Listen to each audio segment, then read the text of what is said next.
Libraria allows you to manage all your translations in one place. Let's find out how to start working on and manage the projects.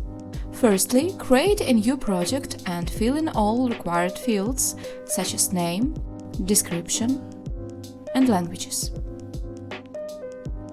Open the project card to see project details and to create a new term.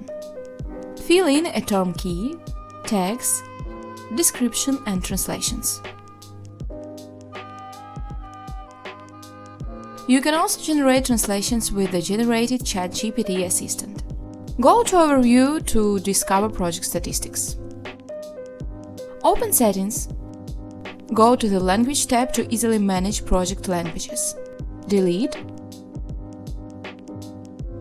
or add new ones. For general configurations, open Project Settings. Here you can change the project avatar and project information. Also, you can link the project and edit indents. Go to Users to manage the project team. Add a new member by filling in a user email, full name and permission. Also, you can change user status, unsubscribe, deactivate or make an owner. To delete projects, go to the project settings and click Delete. Go global faster with Libraria.